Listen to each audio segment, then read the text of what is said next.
This is Need to Know, real talk about the reality of unidentified aerial phenomena. From Australia, Ross Coulthart. From the US, Bryce Zabel.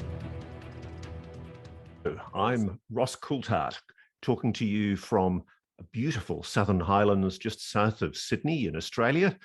And my co-host is Bryce Zabel. And I'm here in Los Angeles, a little north actually, where we've been enjoying some rain of recent times. So that's been very good for us. And life is going on here in LA. And Ross and I have just now, I think, Ross, we have proved that we have a global presence already. So that's great. A transcontinental media investigation team looking at the phenomenon of UAPs. And we're calling them UAPs, aren't we, Bryce? We're calling them UAPs because UFOs carries too much stigma. I think UAPs, unidentified aerial phenomena, is a good compromise. Don't you reckon? Well, you know, it's funny because I've got a little Medium site where people write articles, and we've asked the readers what they think of UFO versus UAP. And I have to say the hardcore readers favor UFO. But the government, the United States government in particular, favors UAP. So I'm happy to be bilingual on this and go either way. So why are a couple of serious insect investigative journalists? I'm an author, I'm an investigative filmmaker, I make documentaries. You might have read my book, In Plain Sight, which was published this year by HarperCollins. And I've also made a documentary called The UFO Phenomenon. And Bryce, you're pretty damn accomplished yourself. You know, the two of us have, I guess, bonded a little bit over the fact that we've both been in the investigative reporting game. Me less recently, I suppose, than you, Ross, because you're in it right now. And Ross, your book, In Plain Sight, has made quite a kerfuffle, if you will, in the UFO or UAP community this year, because it was really a terrific book that set the stage for where we are at. When it came out, I remember reading it and thinking, finally, somebody has written the book that I wish I'd written. So I thought that was pretty good. And I think it's probably a good idea right now, if we're talking about need to know, to ask ourselves, if the show is called Need to Know, what do people need to know about it? Okay, well, the reason I wrote my book was because I recognized there was a need for people to be able to come into this subject cold and have a quick primer to understanding why it matters. And I guess that's the purpose of this podcast, that both of us feel and recognize that the public isn't yet being well served by existing programs that I think assume too much knowledge. I think we have to start from basics. I think the thing is, Ross, both you and I are broadcasters by training and experience, and broad means you want to speak to a broad audience. And a lot of what's happened in the UFO UAP field has been sort of the echo chamber, the niche part of things, where people who already know certain things talk to other people who know the same things, and they tread over some of the same information. And I think because of your book and my own desire to be a little more broad-based about this, we see this as not just another podcast, but as a podcast that is meant for the average person to tune into and say, I know this is an important story, and I'd like to know more about it. I think the public would also like to know a little bit more about you, Bryce, and you're hiding your light under a bushel. I was quite intimidated when I first got approached by you because you're a very well-known Hollywood producer. You've made the incredible TV series Dark Skies, which to me evokes all of those dark conspiracy theories about UFOs, aliens amidst, and governments concealing dark secrets. Do you believe that stuff? Well, I believe it was a good story. And certainly that's why I first wrote about it. Well, thank you. Those are kind comments. I started out. Can I say that I don't want to be rude, but I actually do think both of us believe, and this is why we're doing this, both of us believe at our heart of this, there is a conspiracy. There has been a cover-up, hasn't there? Sure.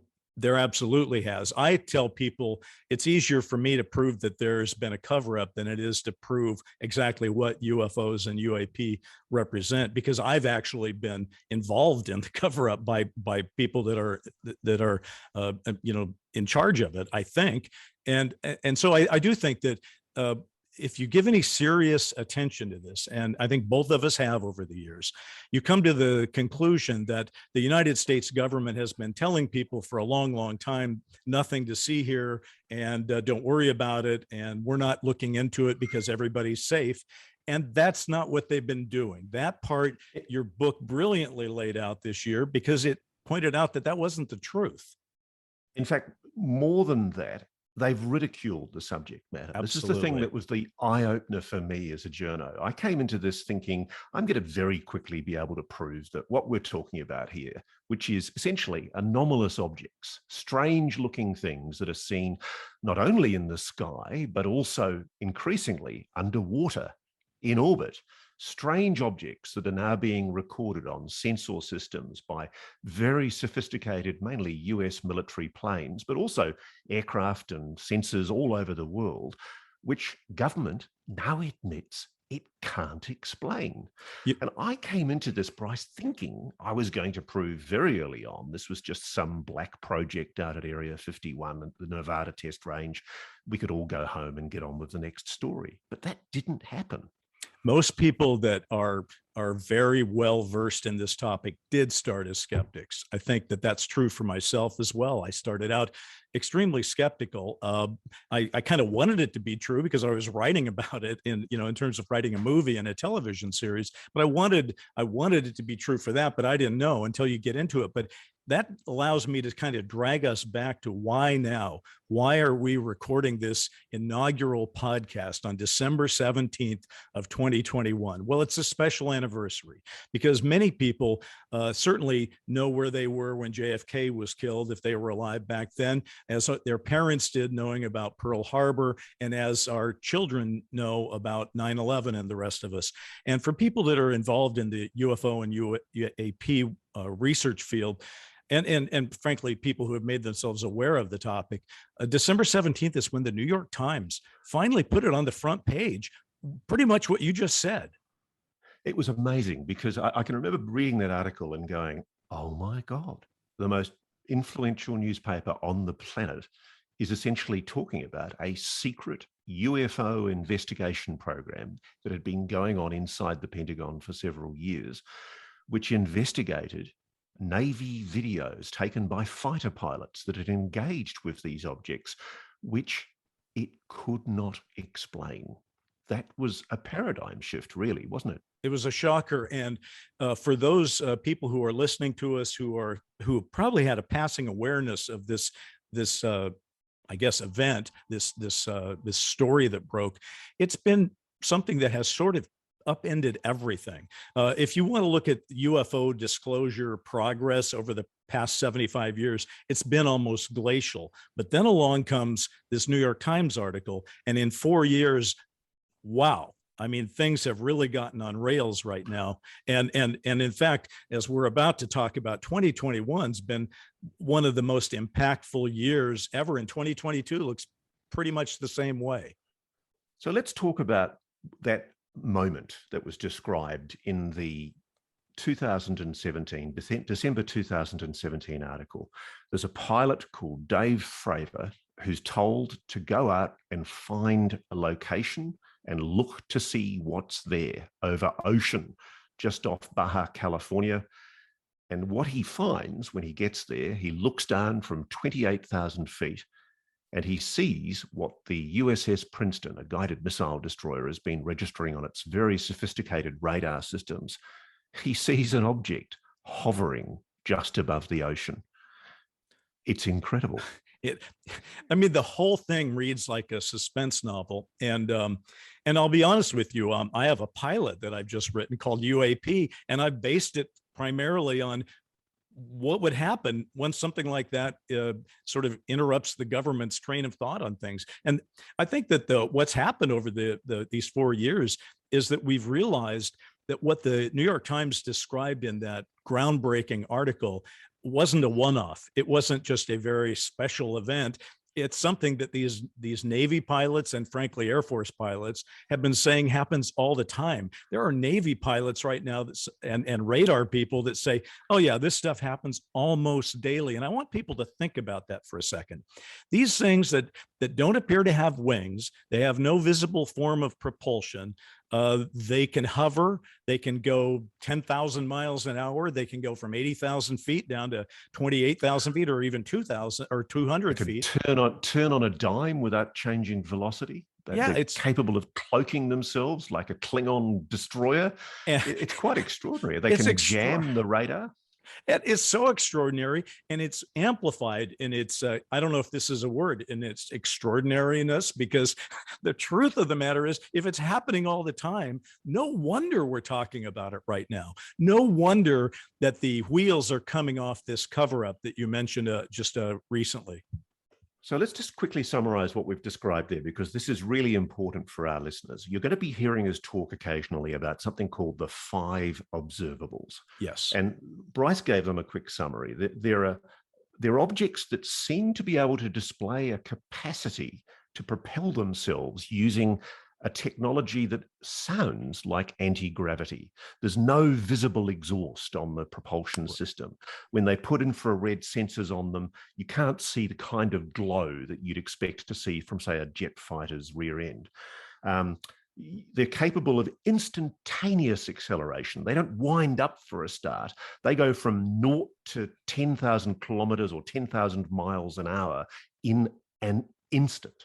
And for Dave Fravor that day, the people who were on the radar systems in the USS Princeton, they'd seen these objects at 80,000 feet, and in 7/8 of a second, it went from 80,000 feet to hovering above the surface of the ocean.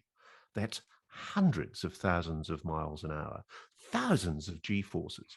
There's no technology, is there, that matches that? If we had human beings inside a craft that did that, they would pretty much be liquid by the time that that event was over. So it does kind of raise questions about, well, I mean, it does raise questions about what we're looking at, because it doesn't sound like it's people flying around in these things, because we couldn't do it right now.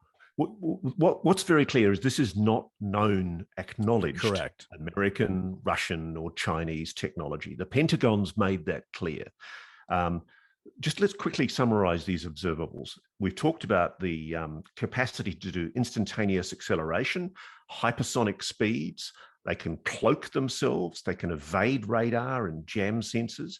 And the final 5th one is that they're transmedium. They've been recorded traveling from air to sea, moving at hundreds of knots underwater.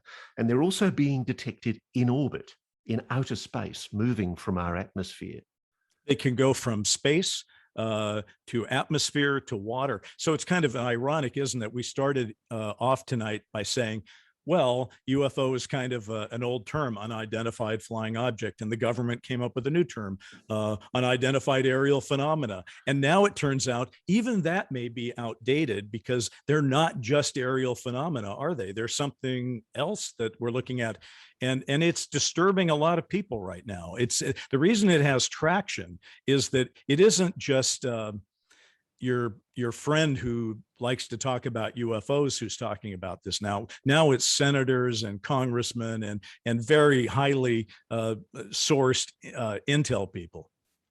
There are a lot of people who, since the December 2017 New York Times story, they've asserted that there's a deliberate, slow trickle coming out from government, that this is the beginning of disclosure, that we're suddenly going to get told about a new reality. I must say, I'm not so sure. Well, we may part company a little tiny bit on that one, Ross, because I'm more of I sort of think once the horse gets out of the barn a little bit on this thing, it's hard to get the horse back in the barn. And I see a world where, yeah, there's been a lot of secrecy involved in this, going back to the summer of '47 when the flying saucer craze actually began. And I have been as frustrated as anybody by that. And it's clear that denial and ridicule, the twin pillars of those two things, have managed to keep this thing bottled up. But now that we're all talking about it together, and now that senators are demanding action and reports are being written that are public, it's going to be hard to, I think, completely turn the dial down. But reasonable people can disagree. So let's talk about some of those key events. I mean, obviously, we're talking on the anniversary of the New York Times story 4 years ago. But since that story, this year has been a huge year, which is why we felt it was important to do this year in review. And probably the key event that took place this year, first off, was the 25th of June report that was tabled in the Congress by the UAP task force, which made a report to Congress that I think, even though it was slightly dull really in the reading, it was actually a momentous document for its significance. I have to agree. Just to bring the listener in on this thing, Congress demanded and gave 180 days in December of 2020 during the Trump administration that there be this report written by the Office of the Director of National Intelligence. And they were given 180 days. I actually got a calendar out when that happened, Ross. And I realized that it was June 25th. And I kept seeing my journalistic colleagues out there talking about early June or late June. And I thought, where's your calendar, people? And it literally did come out on June 25th. And just as kind of a sidebar to that, and then I'd like to get into the meat of that. But I had written a book myself on this topic called AD After Disclosure, which would be how the world's going to change after we finally all admit some of this stuff is real and authentic. And one of the things that I put in that book, along with my co-author, Richard Dolan, was that if there was going to be a disclosure event, it would come on a Friday after 4 o'clock when the stock market had been closed down, and the media would have the A teams sent home and the B teams would be in charge for the weekend. And guess when that report came out? It came out on Friday, June 25th, after 4 o'clock. So I sort of feel like the people who wrote it knew it would be more substantial. So I do want to follow up on what you just said, Ross, because I think it's very true. People have tried to dismiss that report, but I'm only talking about activists who call it something like a nothing burger. It was not in the least. The key thing for me is that it acknowledged that the videos that had been shot by the US Navy, 3 of which have been publicly released, could not be prosaically explained. You know, they couldn't give a mundane explanation for them. They couldn't say it was a weather balloon or a cloud or a misidentified aircraft or some kind of atmospheric phenomena that was benign. They genuinely admitted, the Pentagon investigators admitted after several years of investigating, that these videos were showing a phenomena that was real. People who are a part of that team are actually suggesting that these are, quote, craft. Right. Vehicles are the words that Lou Elizondo, the former head of the UFO investigation program in the Pentagon, has used. He talks about vehicles. He talks about craft. He's talking about intelligently controlled objects doing things that human science, as it acknowledges at the moment, as is officially acknowledged at the moment, human science just can't do. It's far beyond our known physics. Far beyond. I want to just, again, bring our listeners up to speed here. This report, which was 6 months in the making and came out in June 25th, came out in 2 versions. One was classified, and that was briefed and given to the intelligence committees of the United States Congress, both Senate and House. And then the public version was shorter. It was basically 6 pages of content, 9 pages if you count the fluff around it, 6 pages of content. Here's why I say it's not a nothing burger. What you've talked about is what I call the big picture, which was it confirms these things are real. Well, the government's really danced around that for years. And now they're saying, okay, yes, they're real. They're probably craft, and we don't know what they are. All right, so that's number one. That's a big admission. But also, this report does 2 other things that I think are profound. It basically says, we don't think these are made in America. In other words, translation, we don't think it's black budget American technology from the Department of Defense. And then the third thing it said is, we don't think that our adversaries are making them, which would be China or Russia, to which I have to just say, I agree, folks, because while you might think America, China, or Russia might be able to make something crazy right now, I don't think they were making them in 1947, and China didn't even have an Air Force back then. Absolutely. And there's one more thing that I thought was significant in that report, which is that for years, the default explanation from here in Australia, our Air Force, the British Air Force, and your American Air Force has always been, they've always kind of avoided the question when people ask, are the UFOs real? They always say, whatever they are, they're not a threat to national security, and they're no threat to flight safety. And the crucial thing that I think often gets overlooked in the mainstream media and most of the coverage of this issue is that the report to the Congress actually admitted that it is a threat to flight safety, because some of these pilots, especially on the East Coast, I've spoken to one of them, they've been buzzed by these weird objects, a sphere in one case with a square inside, a translucent sphere with a kind of charcoal square inside, an intelligently controlled object engaging with his aeroplane at hypersonic speeds, doing weird stuff that I'm told some of this is recorded on video. And the Navy has admitted it cannot explain this. I frankly, Bryce, and this is, I guess, why you and I are doing this program, I just don't understand why many in the mainstream media, including our chums at the New York Times, aren't devoting full-time roundsmen and women to covering this beat. It's an important subject. I think the admissions that have been made by the Pentagon, I think, are earth-shattering. Well, I think that they probably will get in the game in a bigger way across the board. It might be like Watergate. For a while, Woodward and Bernstein kind of owned that story, and then everyone else saw it was a real story and they got involved in it. So that may be what is going to happen, and that may be my answer for why I think that we're going to get some kind of disclosure. But I just wanted to, we said we were doing this for all the reasons that you've already laid out. But we also said it was kind of a year-end review. So I just wanted to point out, I wrote down the number one, the story we're talking about, the preliminary report on UAP, right? But it's only number two. It's the number two story of the year, because this is the number one story of the year. Absolutely. The Gillibrand-Rubio amendment.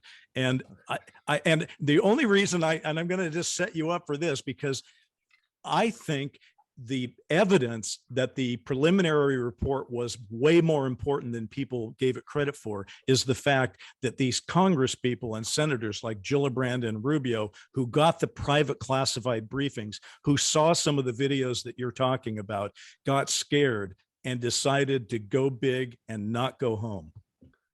You know what? I didn't think I would ever see in a piece of draft legislation for the US Congress the words unidentified aerial phenomena. It's historic. The Gillibrand Amendment, which, to give all due credit, was pushed largely by Democratic Senator from New York, Kirsten Gillibrand. Is it Gillibrand or Gillibrand, by the way? I think we say Gillibrand. Gillibrand, yeah. But you know, with our Australia America thing, I don't know. We're going to bump into this many times, I'm sure, in the future. Sure. So the Pentagon, in anticipation of this this legislation coming before Congress, it announced it was creating an unpronounceable acronym, AOIMSG. I'm not even going to bother trying to explain what it was, but it was the Pentagon's effort to try to head this off. And what they were trying to do was say, no, we're going to investigate UFOs. We're going to investigate the phenomenon. Just here's our office. Just leave it with us. And mercifully, thank heavens, sanity has prevailed, because for the first time in 75, 76 years since this issue first surfaced after World War II, the Congress is actually putting in writing in draft legislation the most stunning requirements. I just cannot believe what it's as well as requiring the collection of data on UAPs, unidentified aerial phenomena. My favorite part is firstly, they're required to coordinate with allies and partners of the United States. That means my government, Australia. Yes, It it does. Canada. It means France, England. This is going to be international. There's going to be an international collaboration. If America wants it, it'll get it. Don't you agree? I agree. And it is unprecedented. And seriously, folks, it's worth reading, because you, as Ross pointed out, the more you read of it, you say, wait a second, are we really they're funding it? They're telling there's a language in there about a fast reaction team to go investigate these things. I mean, who would have thought that? Incident response. Yes. The Secretary of Defense shall ensure that this UAP investigation group has adequate personnel with the requisite experience, equipment, transportation, and other resources to respond rapidly to incidents. It's kind of like an X-Files investigation team. It sounds extraordinary. Well, and also because a good report can get the ball rolling in certain cases. What's I think also profound about it is that it's demanding a yearly public report. So they're going to have to build on what they started this year. Sure. And basically it's ordering the Defense Department, I think, kicking and screaming, not only to make public reports, but private classified reports to Congress on the technical and operational characteristics, origins, and intentions of unidentified aerial phenomena, including let me go on.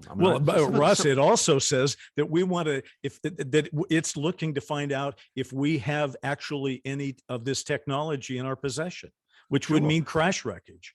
So they're saying they want to develop and test a scientific plan, theories to account for the characteristics and performance of unidentified aerial phenomena that exceed the known state of the art in science and technology, including in the areas of propulsion, aerodynamic control, signatures, structures, materials, sensors, countermeasures, weapons, electronics, power generation, and to provide the foundation for potential future investments to replicate any such advanced characteristics and performance.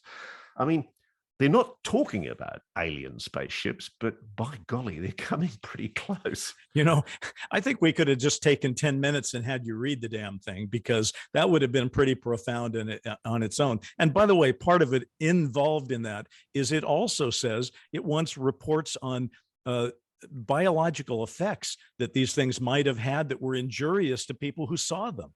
Well, this is the cool part. I mean, in the draft legislation, it requires that no later than the 31st of October next year, 2022, and every other year after that through to 2026, there shall be an annual report.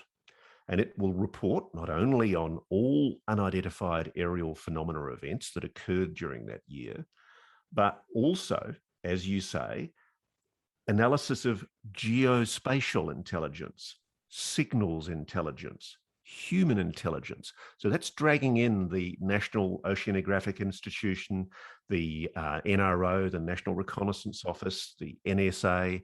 All of America's top spy agencies are being ordered to provide data to the Defense Department. Now, of course, for this topic to have been buried for as many years, and again, going back to 47, that's a lot of years. That'll be 75 years in 2022 that this thing has been going on in our lives. For it to have been buried that deep, it does mean that people who were in charge of whatever the investigation has been over time haven't been as forthcoming about it as we would have liked them to be. So it's not that there won't be people within the Department of Defense and some of these intel departments that won't need to be dragged kicking and screaming to the table.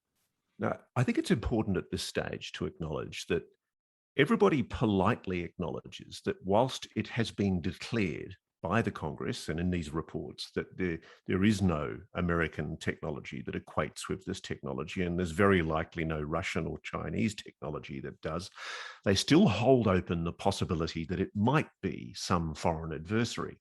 So there's a requirement here that they identify any incidents or patterns regarding unidentified aerial phenomena that indicate a potential adversarial foreign government may have achieved a breakthrough aerospace capability. But I don't really think, do you, that they genuinely believe that? Is it just a sop for the debunkers? Look, I'm sure your sources tell you the same thing my sources tell me, which is nobody seriously believes that. Most people say it's a smokescreen right now to sort of get to get the camel in the tent, I guess. You know, the idea that we have to talk about foreign adversaries who might have developed this UAP because that's what the public can handle right now. Now, Bryce, a few months ago, I got a tip from a very good US intelligence community insider who told me that the United States was actually actively involved in trying to bring down one of these objects, to actually bring down one of what they were describing to me as a vehicle, a craft, an right. intelligently controlled object. And I waited for somebody in the US government to deny this and to challenge me on it. Nobody did. And what blows me away is that here in this draft legislation, in this Kirsten Gillibrand amendment, there is a reference to the requirement that they provide an update on any efforts underway on the ability to capture or exploit discovered unidentified aerial phenomena.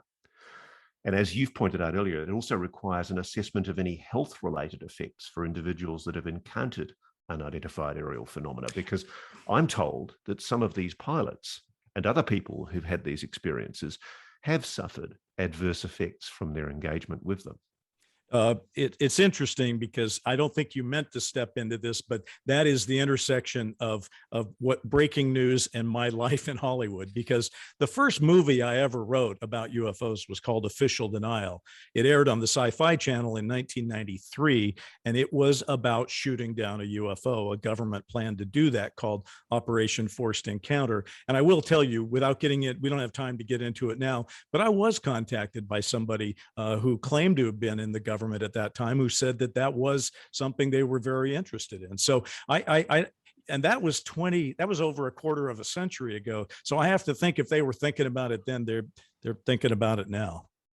And the other thing they're requiring is that Congress be told about the number of incidents of unidentified aerial phenomena associated with military nuclear assets, including strategic nuclear weapons and nuclear-powered ships and submarines. And that's, I think, very important, because one of the things we've seen down here in Australia is we've got facilities that are part of your country's strategic nuclear deterrence, the Pine Gap facility, which is where you monitor ICBM launches from satellites.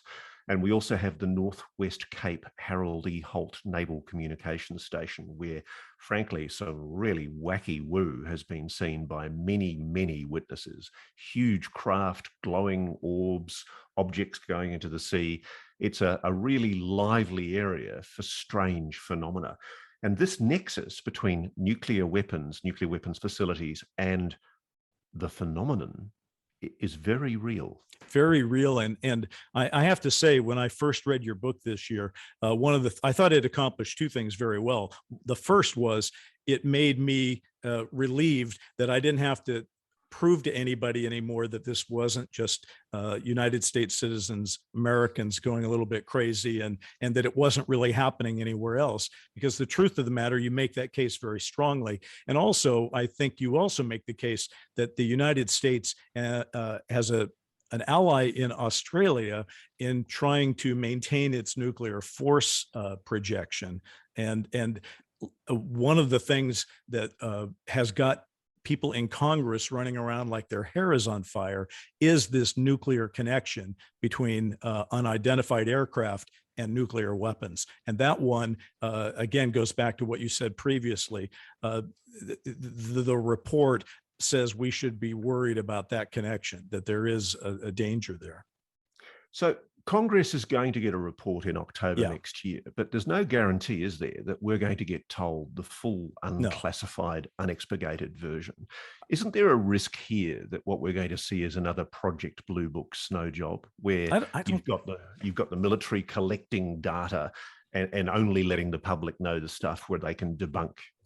I think we're moved beyond that. I could be wrong. I mean, and time will tell. But I don't think the whole issue has sort of parked itself anywhere while that report is going to come out in October. This is an active issue and people are talking about it. And I just wanted to add one thing to this to try to dimensionalize this for our audience. The name of the amendment is the Gillibrand-Rubio Amendment. Kirsten Gillibrand is the senator from New York, Marco Rubio, the senator from Florida. They both serve on the Intelligence Committee in the Senate. What do they have in common?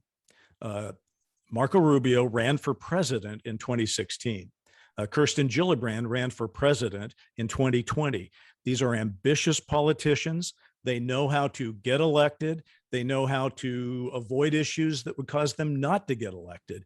And they have both decided that the UAP issue is of significant importance, that they can put their names on an amendment about it and talk openly about it. And I don't think they checked their ambition, their presidential ambitions at the door.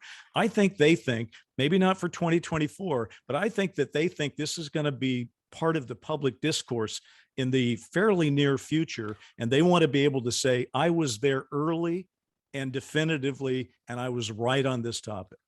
Now, I can give you a bit of an insight into that, because while I was doing my research for my book, I was talking to some of the Congress people and staffers who were receiving classified briefings.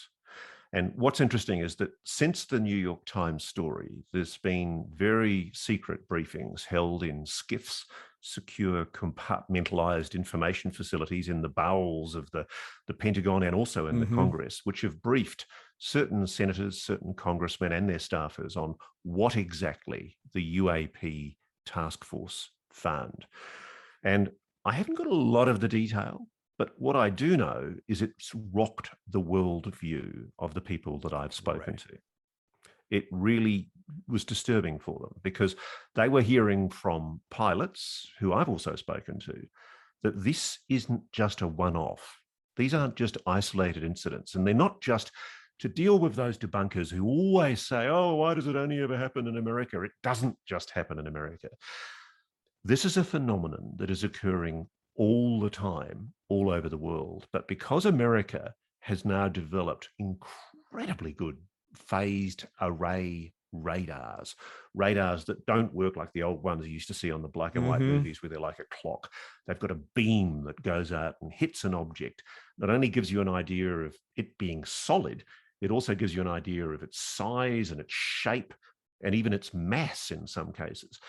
And these technologies have allowed the Pentagon, the US Navy in particular, for the first time to start seriously engaging with a phenomenon that we know has been around for many, many decades, at least since the end of World War II. It's a terrific point you're making. And if you think about it, one of the things that's been said over these years many times is skeptics say, well, where's the evidence, right? You've got a lot of people seeing things in the sky, but where's the evidence? Well, part of the answer was there was some evidence and good evidence, and we can get into that in future shows. But the real answer now is, particularly since 2000 on, you could say that the state of our ability to perceive our world that's around us has increased exponentially. Our technology is better than ever to see what's going on. And that technology is on board our aircraft. It's on board these carriers that are watching the skies. It's in our satellites, and our ability to pull all this together is what Congress is basically asking the military and the intelligence departments to do. And that could be a big game changer.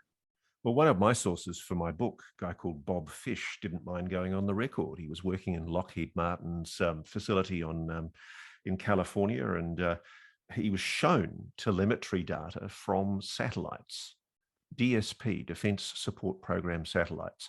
And this would be nearly 30 years ago now. So this is 30 years ago. Sure. And he was shown how this satellite recorded an object coming in front of the satellite, changing course, changing velocity, and then entering Earth's atmosphere. Not a terrestrial human-made object, not a meteor or a comet. That's not how meteors or comets behave. A complete mystery. And so the thing that fascinates me is that this has been a mystery for not just the last few years. It's been, and if you go through, and this is the thing that blew me away about your government, honestly, as a journalist, I just despair at how secret my government is. Sure. You guys have got the most incredible archives. The CIA library it's a godsend for openness and transparency. And I know we all think the CIA is a very sort of dark agency that doesn't reveal very much. But the stuff it reveals, the stuff your Defense Department reveals about the history of this phenomenon, the fact that it's been around since at least the end of World War II, and probably a lot earlier. The pilots that I've been talking to who are flying off the East Coast, off Virginia, they tell me they go up now almost every time they go up, they're seeing as many as 50 to 100 objects. Unexplained objects. And I've confirmed with Lou Elizondo, who was the guy who ran the Pentagon UFO investigation program, there are other videos, incredibly clear videos in the possession of the US military, which haven't yet been released. And in the words of Lou Elizondo, if the public saw them, they would blow your socks off. Well, I think we're going to see them eventually. And I think that is why we're going to have a more fulsome disclosure going forward, because once the evidence is before you, are you going to believe your lying eyes? I think you will. You're going to have to say something for sure is going on, and you're going to want answers. So I will say this, what's going to be the thing of the fairly near future is taking all those documents you've talked about, but there's a hidden history out there that our history books, once we sort of admit that this has been going on for a long time, we're going to have to turn some historians loose and rewrite a lot of these history books, because some stuff's been going on under the radar, if you will, for a long time. Can I make the point, though, that I do think it's important to be skeptical? I'm not Absolutely. a debunker. I'm not entering into this, though, with rose-tinted spectacles. Everybody thinks that when you start talking about UAPs, you're talking about little green men, aliens. I don't know what it is. I don't either. What we're doing in this show, and what I think the mainstream media needs to start doing, is acknowledge that there is a genuine mystery. It can no longer be ridiculed, can no longer be stigmatized or treated with taboo. It's real. And the crucial point is that the reports to Congress, the secret briefings to Congress by the Pentagon, and more importantly, this just extraordinary Gillibrand legislation that's going to go into the defense appropriations legislation later this year, hopefully, it acknowledges the phenomenon is real. In black and white, the Pentagon is saying, this is real. We need to take this seriously. We need to investigate it. I agree with everything you just said. And I want to say, as we sort of wrap up our inaugural episode here, that's why we're here. That's the mission statement, if you will, of Need to Know, which is we're not waiting for other people to break their stories or whatever. We're going to look into this on our own, and we're going to do it transparently. We'll be sharing information with our listeners as we resolve it, and even some of the mysteries. And we're trying not to be credulous observers who believe everything that is out there. I certainly don't, and I know you don't. But we're also going to try to be the kind of people who can take a lot of facts in and sift through them and spend more time doing it than a very busy person. And if you give us your 30 minutes or your 45 minutes, whenever we have a chance to put one of these together, we won't waste your time. We're going to try to tell you the story as directly and as powerfully as we can. It's a compelling story, and whatever is going on, it certainly seems like it's something we all ought to be paying attention to. I can't wait to see what the future holds next year in 2022. Me too, Bryce. Me too. Listen, ladies and gentlemen, that's Need to Know. I'm looking forward to talking to you next time, and I'm sure, Bryce, so are you. I say the same thing. Good night and goodbye to everybody, and we'll see you next time. Thanks so much. Watch the skies. Thanks again.